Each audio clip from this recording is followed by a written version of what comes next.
بسم اللہ الرحمن الرحیم الحمدللہ رب العالمین والعاقبۃ للمتقین والصلاة والسلام علی سید الانبیاء والمرسلین وعلی آلہ واصحابہ اجمعین، اما بعد۔ ناظرین و سامعین، السلام علیکم ورحمۃ اللہ تعالی وبرکاتہ۔ فوائد الفوات، ملفوظات و تعلیمات سلطان المشائخ نظام الدین اولیاء محبوب الہی سے دوسری جلد سے 20ویں مجلس پڑھنے کی سعادت حاصل کریں گے۔ حضرت خواجہ امیر حسن اعلیٰ سجزی رحمۃ اللہ تعالی علیہ فوائد الفوات کی دوسری جلد 20ویں مجلس میں فرماتے ہیں، اسی سال ماہ ذی الحجہ کی 13ویں تاریخ منگل کو قدم بوسی کی دولت حاصل ہوئی۔ قدم بوسی کی دولت حاصل ہوئی۔ سچی ارادت کا ذکر آیا۔ سچی ارادت کیا ہوتی ہے؟ ارادت کا مطلب ہوتا ہے چاہنا۔ سچی ارادت یعنی سچا مرید کیا ہوتا ہے، مرید کی ارادت کیا ہوتی ہے، اس کے بارے میں ذکر آیا۔ فرمایا کہ ایک فوجی تھا شیخ الاسلام فرید الدین قدس اللہ سرہ العزیز کی مریدوں میں سے۔ اس کو محمد شاہ کہتے تھے۔ وہ جو بھی ارادہ کرتا اس کے بارے میں شیخ کو خواب میں دیکھ لیتا، اور جس حیت میں شیخ کو دیکھتا اسی کے مطابق خواب کی کا تعبیر لیتا۔ یعنی جو بھی ارادہ کرتا اتنی ارادت میں پکے تھے کہ شیخ کو خواب میں دیکھتے، یعنی جیسی صورت میں شیخ کو دیکھتے اس کی مطابق اس کی تعبیر کرتے۔ یہاں تک کہ ایک دفعہ اس نے ہندوستان جانے کا ارادہ کیا۔ اسی فکر میں تھا کہ ایک رات خواب میں حضرت شیخ کو دیکھا کہ جیسے اجودن کی طرف جا رہے ہیں۔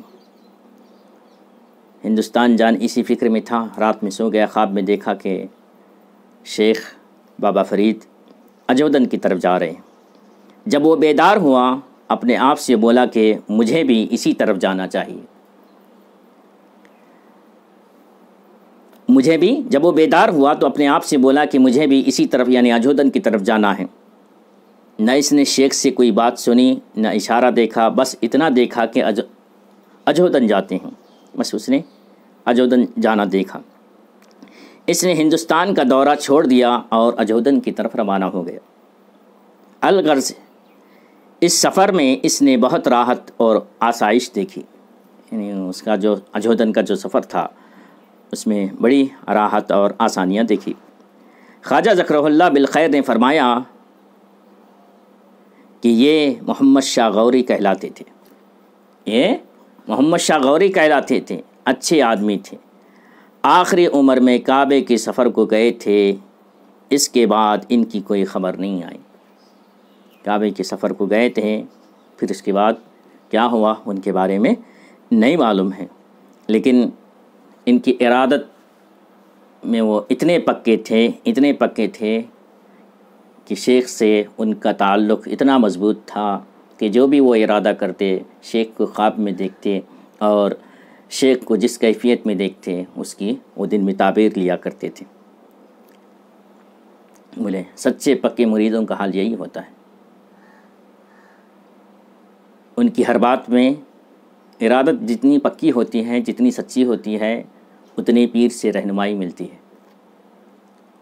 آج کل کی مریدوں کا حال یہ ہے کہ مریدوں میں ارادت نہیں ہوتی، پکی ارادت نہیں ہوتی، کچھ حاصل نہیں ہوتا۔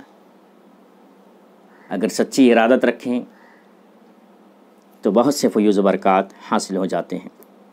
ہم دعا کرتے ہیں اللہ تبارک و تعالیٰ سے کہ ہمیں اپنے مشائخ سے سچی ارادت کی توفیق عطا فرمائے۔